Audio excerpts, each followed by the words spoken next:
myth and the legend. How are you, sir? Hi, David. How's it going? Good, good. Every time we see you, Bruce, your beard is getting bigger. I think it's fair to say. We were saying Nick Ferrari gets fatter, whereas your beard just gets bigger and bigger and bigger. Aye, well, it's a climate crisis. Less cutting. It's good for the environment. It's like the twits. Did the twits? They used to have the big beards, didn't they? And they used to hide the food in it, didn't they? The tweets. What's that? What's that? I don't know that one. Was that not Roald Dahl? Ah, yes, yes. Ah, yes, yes. It rings a bell now. My childhood's coming back to me. See, you were brought up with like Walter Scott and everything like that, and all these jock books. You never got any English books, did you? Uh, oh, it's a long time ago. My memory's a bit short. I don't know. Yeah, Spike Milligan. I remember reading his sort of weird, crazy stuff. Yeah, his stuff's quite good. I mean, I was, no, I won't tell you who I was brought up reading. Anyway, Bruce, what's your take on Gordon Brown? What do you think of Gordon Brown? I mean, I just think he's just an empty vessel, isn't he? Well, I never cut this. I just cut the last bit of the segment. I don't know what you were saying about him, but yeah, he's part of the club. He's part of the globalist club. Uh, uh, he's just an actor on a stage uh, for decades behind, in the front stage and behind the scenes, pushing for what we're experiencing now. I mean, way back in the crazy days where everyone, rule Britannia and cool Britannia and Oasis and Blur hanging out at number 10 with Tony Blair, and there was a sense of optimism in the sort of late 90s, Yeah, there mid to was late 90s when they came in. But history has shown that both Blair and Brown are just heavy globalist players, but not with the UK's interest at heart. none, none, none. No, it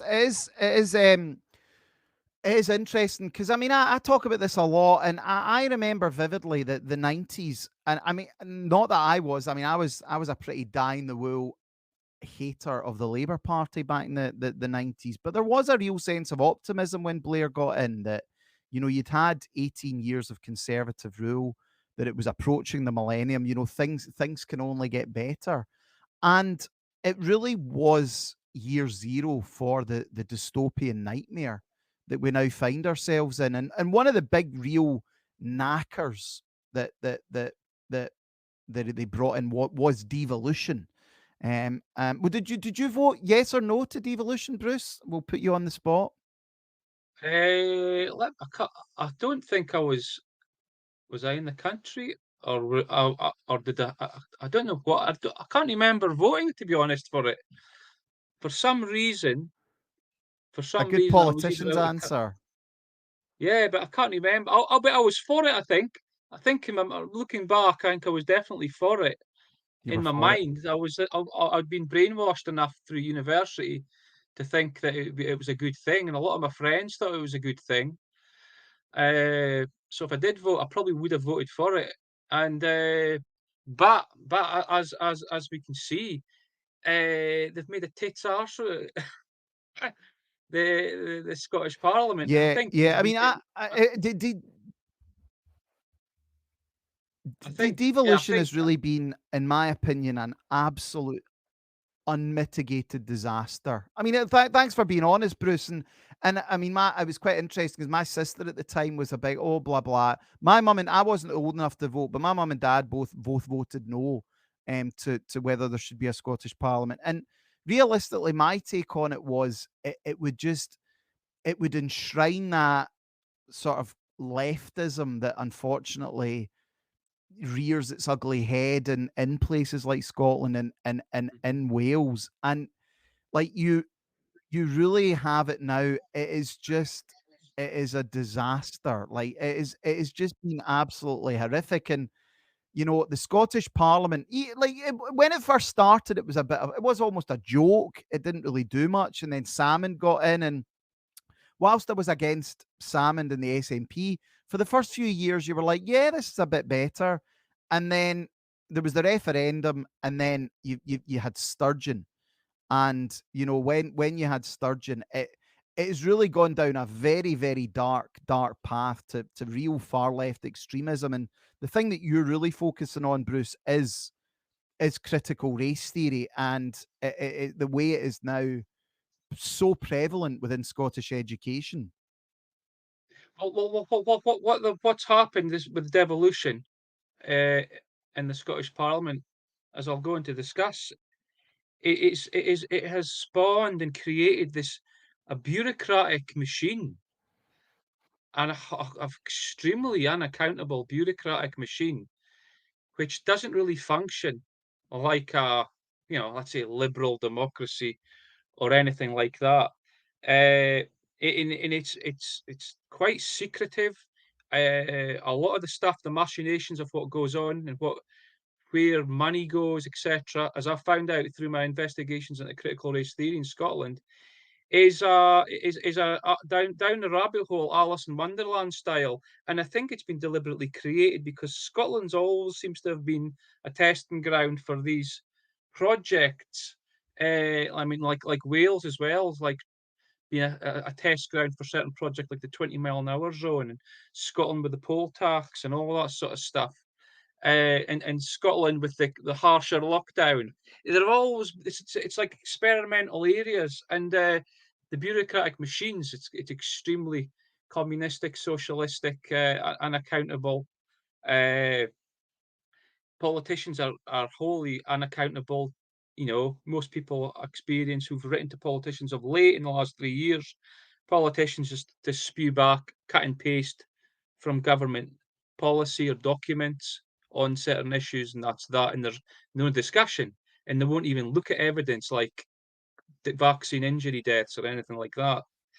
The people are disempowered, so It's the very Scottish it's very Parliament is not. interesting, Bruce, that you make that point. That's very smart, because you're right. Like, the big bugbear that people had about being in Westminster was, oh, well, Scotland's used as a guinea pig. I mean, they tested the poll tax on Scotland first. Now, that's not really the truth. The rates review was due in Scotland before it was due in England, and they brought it in a year early, because rather than do a rates review and then wait a year.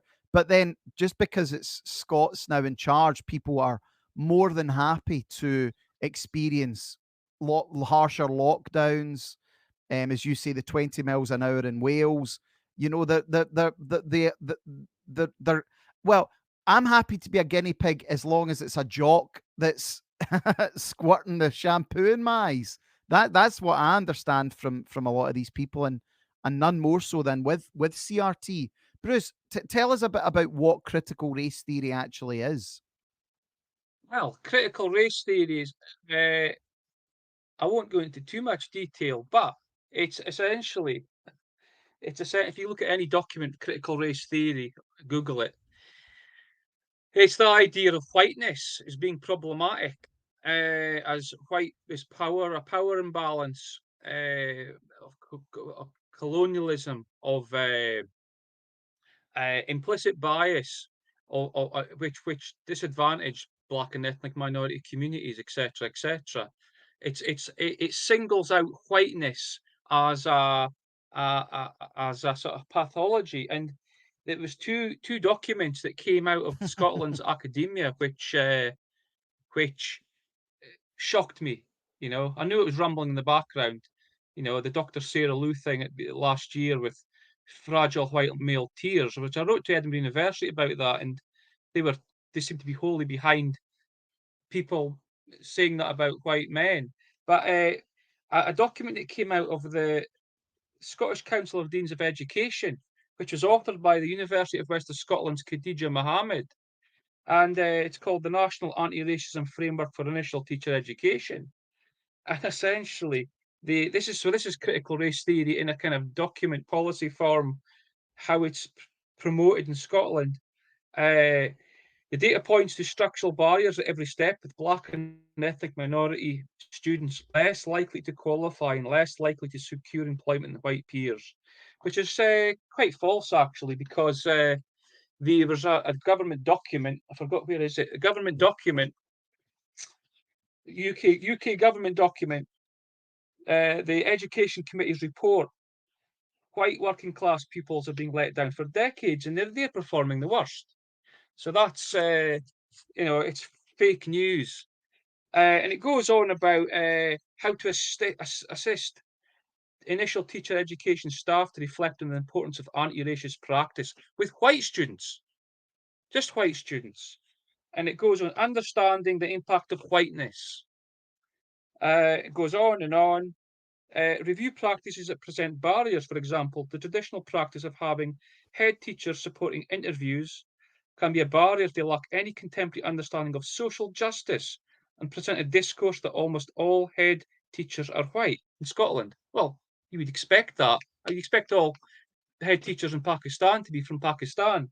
So I don't see what the problem is, but that was one of the documents. The other document was from the University of West of Scotland, as you can see there, University of West of Scotland, about racism. Call out racism. And there's a terrible, terrible uh, graph on one of the pages, white supremacy to white allyship. It's basically a diagnostic taxonomy of how to identify problematic whiteness and some of the things that people are meant to do to identify it. For example, white supremacy, uh, whiteness and its proxies, functions, badges of honor. Uh, White supremacy is characterized by the white gaze, pseudoscientific nonsense, white gaze. Uh, What is the white which, gaze? What is the white gaze? Is it is that where as a white person we look upon our superior cities that we once built? Oh no, sorry, was that a racist thing to say? What is the white well, gaze? no, it's just a made up postmodern pseudoscience bollocks, essentially, to so so for bullies who want to create promote cultural Marxism and cultural decay in Scotland and elsewhere. They want to destroy communities and the countries we're in with this poisonous ideology. Yeah, And please yeah. know, I think it's terrible for the black and ethnic minority pupils in the schools who have to deal with this nonsense as well, because this is poisonous towards them as well. They'll be getting, Yeah. the relationships between people. It's very divisive. You see, I can remember, and I remember before this all came ahead, all this critical race theory. You know, I used to work in London, and I worked in Wembley. I was the only white member of staff. This is before critical race theory became a thing. I don't remember me having, like Khadija Mohammed says in one of her articles, when she's in Scotland, what being a woman of color, she has to protect. I can't remember the saying, what she said, but it was basically acting white or something like that. Well, I remember when I worked in Wembley, I never had to act black or brown. I got on well with my work colleagues. Some I liked, some I never. But it wasn't there was nothing to do with me having to act a certain way because I was the only white member of staff. See, this is the victimhood ideology. So uh, this so this pathologization of whiteness, I believe, goes against the Equality Act 2010, which which is like against singling out a certain race or color for some sort of for any reason. It's regarded as against the Equality Act. You don't do these sort of things. So I've been engaged in some investigations with these two documents to the University of West of Scotland and the Scottish Council of Deans of Education and the Scottish Government, and I'm quite shocked with the results. I can tell you about them if you like. Yeah, well, just tell us a bit, Bruce. is this being sent to all school? I mean, is critical race theory being implemented in primary schools now in Scotland? It's I'm not sure about the actual curriculum details, but this is initial teacher education document. So teacher training schools, the training teachers are being indoctrinated into this ideology. They have to like learn it and uh, pass modules on it or whatever. And I know someone who's recently been got a new job as a lecturer at one of the top universities in Scotland, and he's having to go through a lot of stuff, and he had to do classes on just this sort of stuff. So they are sending there's university teachers and secondary school teachers and primary teachers. It's been part of their education now. This is um, the status quo. And one of the academics who the I can't remember in my investigations. There's a guy called Dr. Gurnham Singh. He's an activist and researcher. He is one of the people, because I wrote to the University of West Scotland. I made an official complaint about these documents, and they said, "Oh, this guy Gurnham Singh's it's a peer-reviewed model." The peer-reviewed model is that graph. Oh, you can't see it. That white supremacy to white allyship taxonomy, the pseudoscientific nonsense that is regarded as, because it's peer-reviewed. And Richard Lochhead, the Scottish government, and there was a Scottish universities and colleges support a declaration against racism. The declaration is endorsed by the Scottish Funding Council and Richard Lochhead, Minister for Education, Higher Education and Science. So uh, it's completely embedded within the structure of our education system. And within critical race theory, Bruce, are you allowed to be critical of other races? Is race a real, or is it only the ethnic minorities? I mean, that's the thing about it. Am I right in saying everything that is wrong in the world is due to whiteness and white people? And that's basically it. And it is encouraging a real sense of victimhood in ethnic minorities. But as you quite rightly point out, Bruce, the some of the poorest performers statistically, especially in England, and it's the same here, are white working class boys.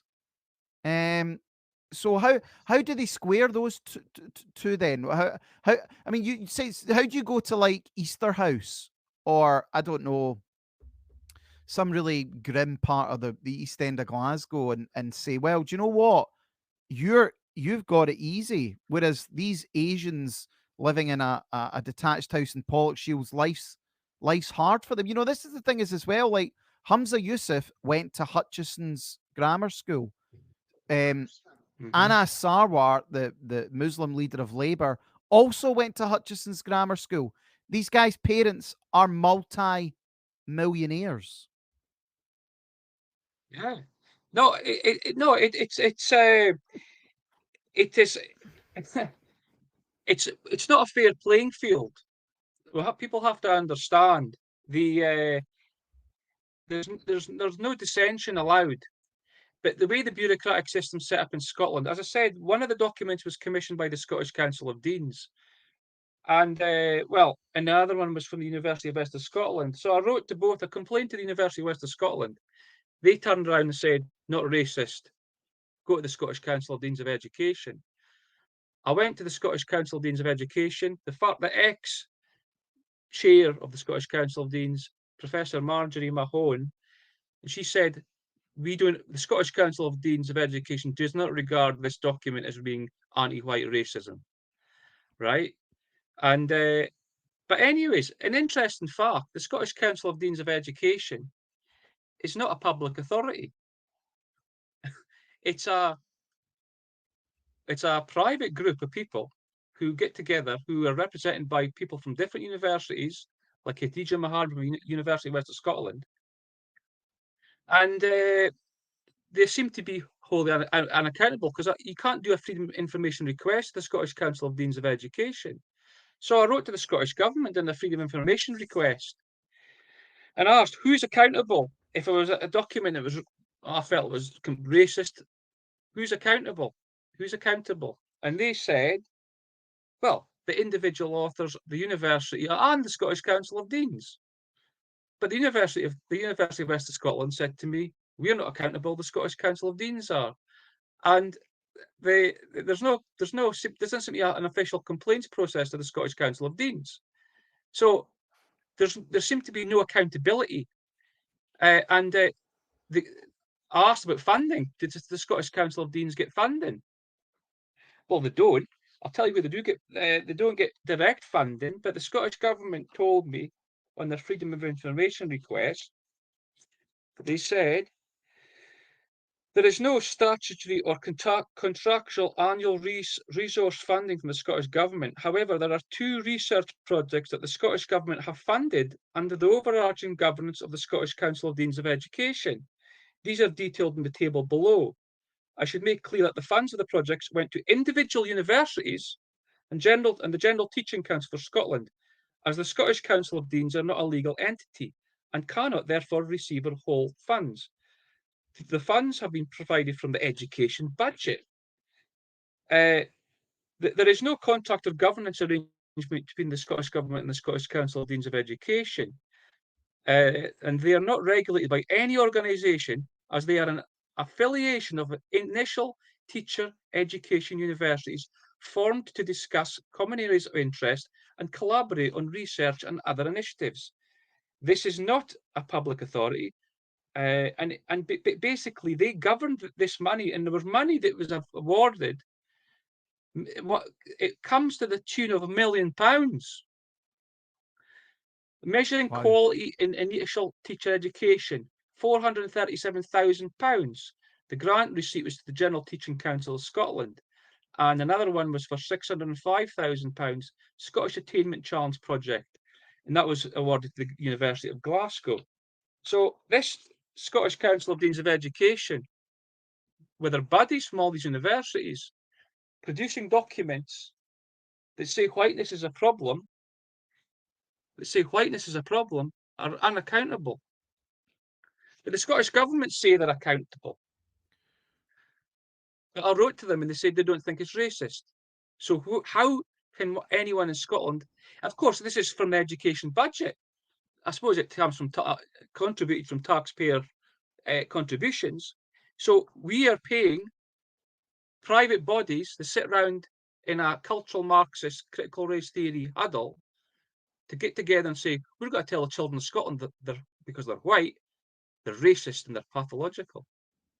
That's the situation. Yeah, Supported by the Scottish I mean, Government. it is absolutely horrific stuff, and as you say, it's so divisive, and it basically creates two-tiered education, that if you're white, then you're bad. If you're non-white, then you're good. It's so divisive. Bruce, but is this really, do people, I mean, obviously people get the trans stuff. They get all that garbage because they know it, like they hear it, they see it, there's kids calling themselves they them. But it doesn't yet appear that this CRT, and I know you and Resisting Lies and DJ and others have done a great job on this, is perhaps not as in your face yet, but do you think this, because like they're into like the gay stuff just now, like what is it, like Glasgow schools are LGBT, I don't know, Stonewall approved, but when do you think this really will start getting drummed into people? Because obviously, it's all the gay stuff just now. When are they going to get into like the real meaty anti-white stuff? Do you think they're just preparing for this? Well, look at Ireland. I think I sent you something earlier today. It was some school in Ireland. It was all Yes. about Yeah, I've cultural got the video clip, appropriation. yep. So these sort of Do initiatives are do you want me to play that cropping up clip? all over the yeah, yeah, it's a good Do you one. want me to actually play that clip? Because that's actually quite good to see it in all its disgusting glory. This is the Villiers school, which is in Limerick in the Republic of Ireland. Give me 2 seconds, and I'll actually share this so that people can see it in all its glory. Now, is this Villiers school? Is this a? Do we know if this is a? I take it this is a private school, isn't it? It looks pretty private. I think Let me it's actually quite look a that posh up. one. It looks by the looks of it. Yeah, it does. It does. And they tend to be the worst. Have a listen to this.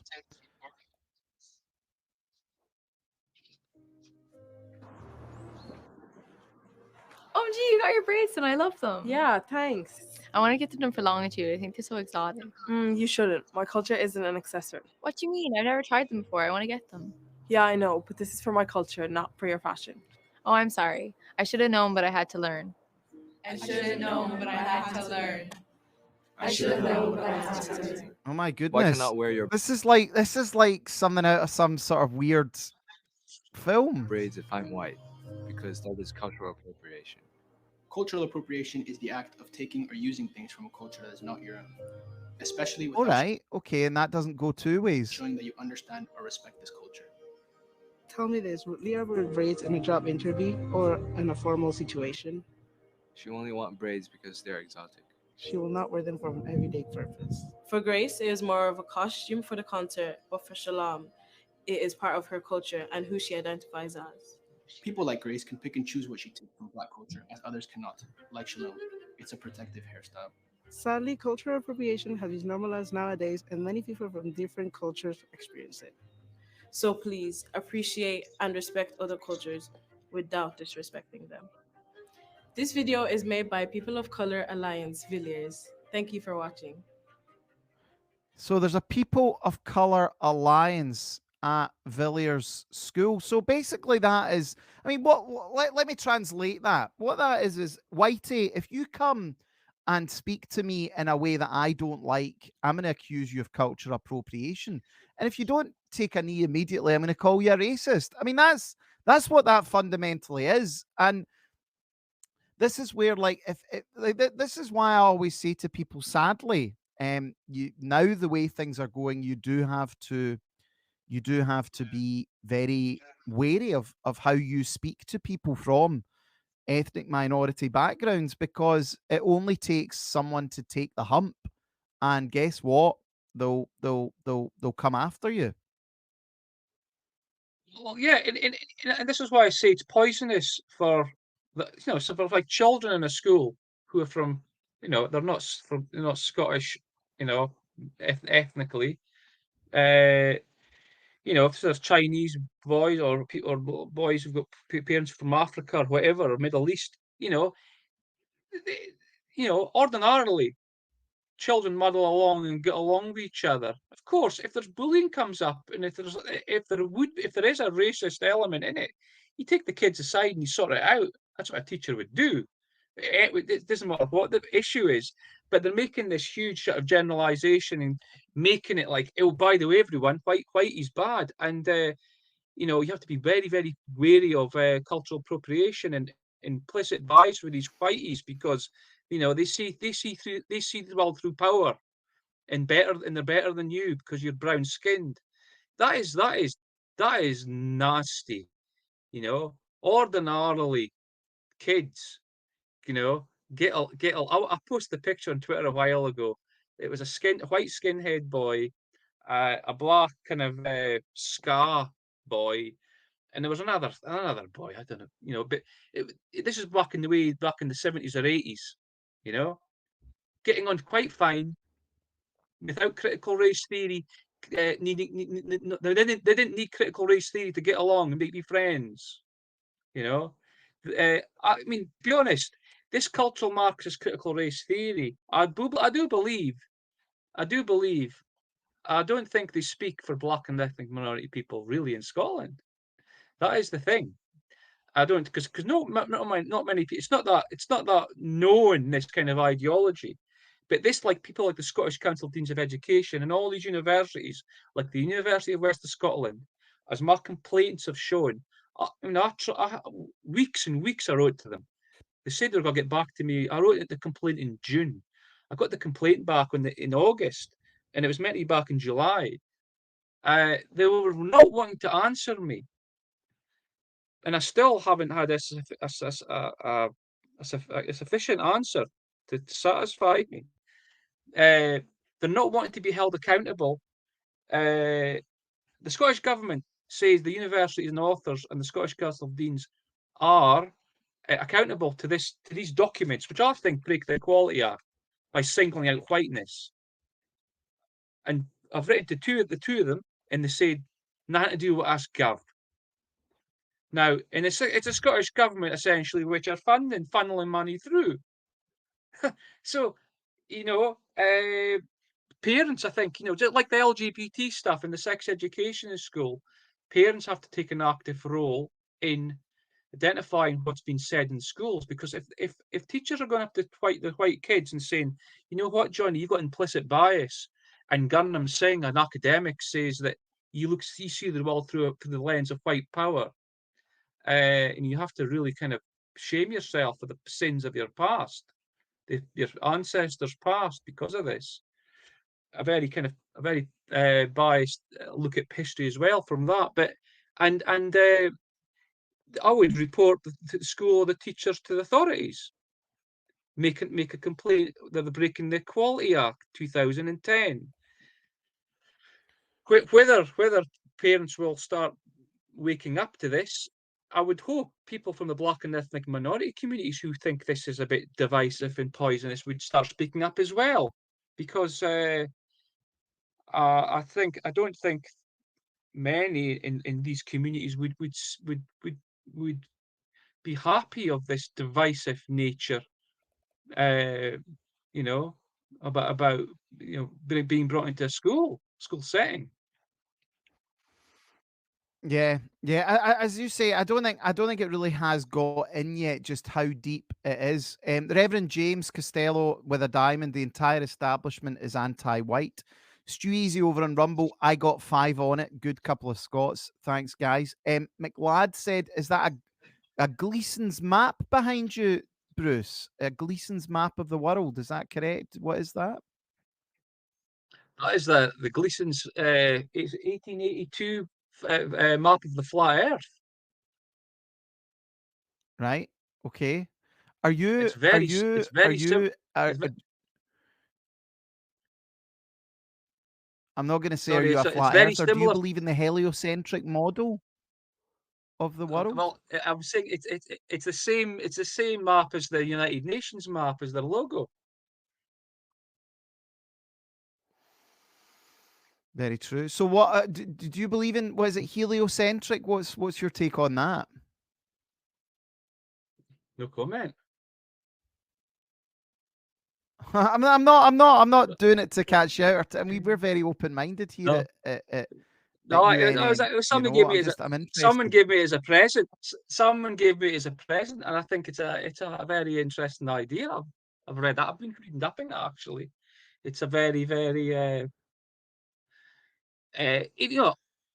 whether you believe in a flat Earth or a heliocentric model of the Earth, it highlights, I think, this idea of the power of science, and how science is not some sort of pure value-free entity that exists in the world.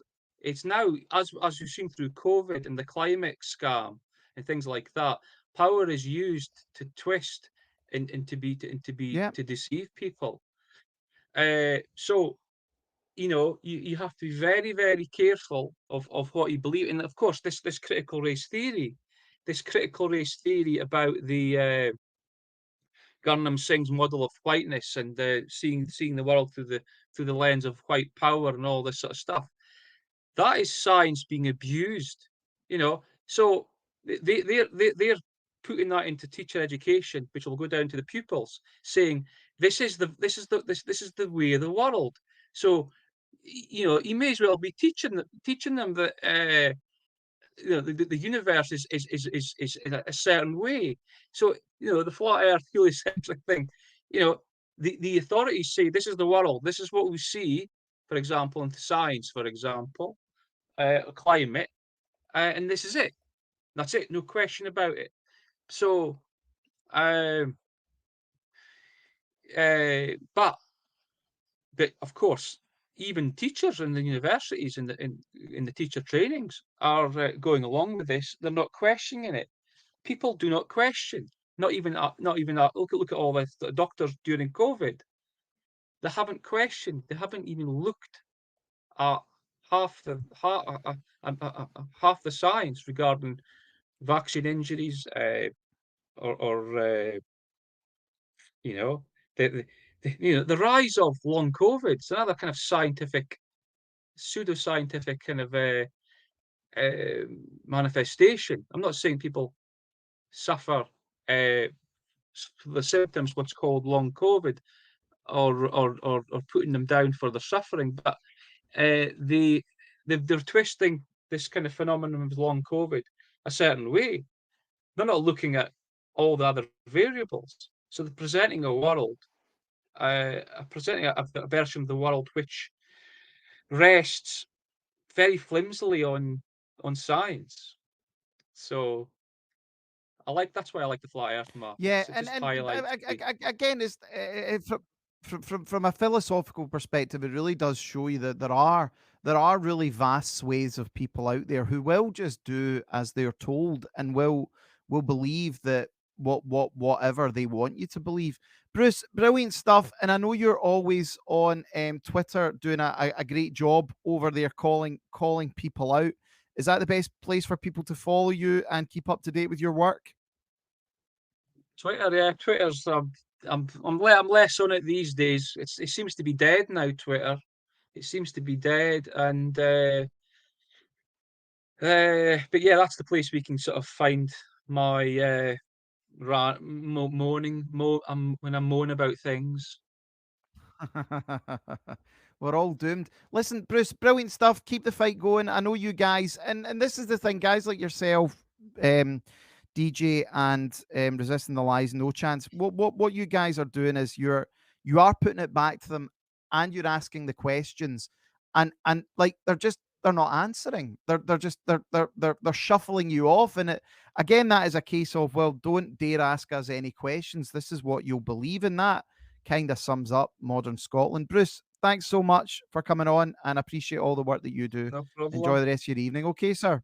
Good night. Bye bye. Cheers, David. Bye bye.